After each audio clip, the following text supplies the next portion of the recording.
Assalamu alaikum. Hello, hi, how are you? I hope you all are fine. Welcome back in our discussion about basic concepts in linguistics.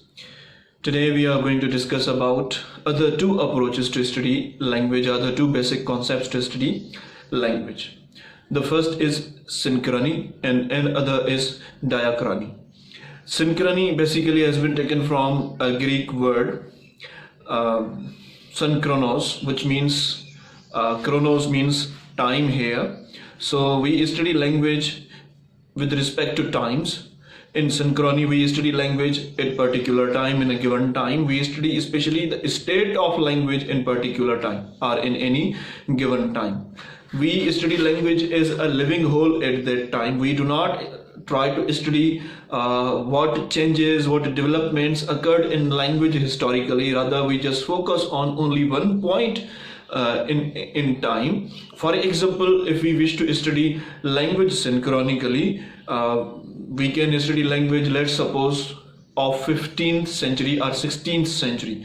If we want to study language in 16th century, we only focus on 16th century use of language, the language used in 16th century. We will not see, we do not see what happened in 15th century or what happened in 17th century. Just we only focus on the way language was used or language existed in 16th century. What was the state of language in 16th century we study. That's why we say synchronic linguistics also.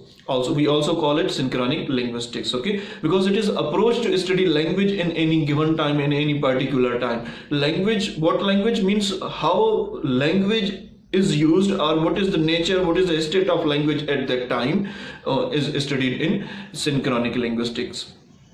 For example, what are the important terms or words here? Number one is state of language. We study system of language of any language of that time, but not the historical, for example, changes which occurred in the system of language, that language in that time. So these are two things which are very important for us. So we study state or system of language of any given time, not the traces, historical developments of that language. Okay, that becomes synchrony or synchronic linguistics. Okay, study of language at a same time, at a particular time, at a given time. Okay, this is only a period in time, not a complete development of language in history. Another concept is diachrony or diachronic linguistics. As the name tells, dia means two, chrony means chronos means times. We study language in two different times, especially in two times, like in past, in present, maybe in future as well. So we see the developments of language or changes that occur in language historically is usually studied through diachronic linguistics, or this is the approach which studies language historically. That's why we can say diachronic linguistics is equivalent to historical linguistics as well. Okay, so here we try to see what was the state of language in past, in Middle Ages, in present times as well, in English language. Okay, like we study Anglo-Saxon language, Anglo-Norman language, maybe 16th century language, English language, and now modern language in diachronic linguistics. Whereas in synchronic linguistics we study only language in a particular given time. Let's suppose in synchronic linguistics, if we wish to study Sindhi language at the time of Shah Abdul Latif, we just only focus on language used at that time, not presently, not before Shah Abdul Latif, but only language used only in the times of Shah Abdul Latif. What was the state of language at that time, and what was the system of that language present in the mind of the speakers of that community, Sindhi community. Okay, that's why we say synchronic linguistics and diachronic linguistics are two approaches to study language.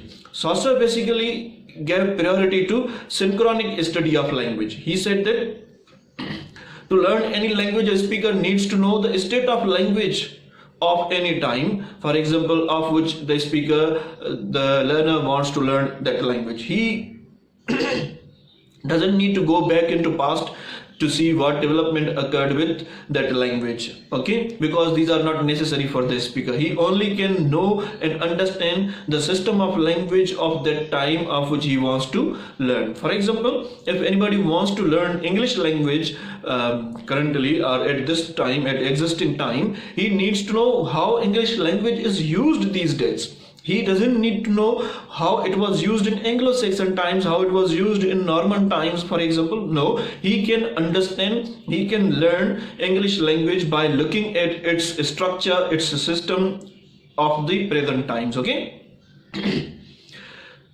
So that's why he gave the priority to synchronic linguistics rather than to study language diachronically. Okay.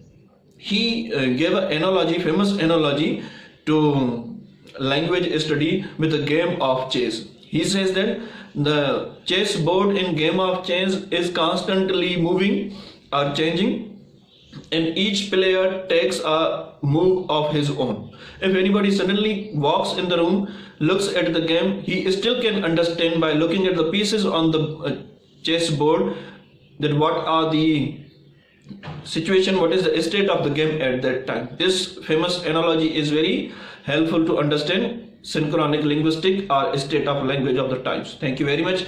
See you in coming class.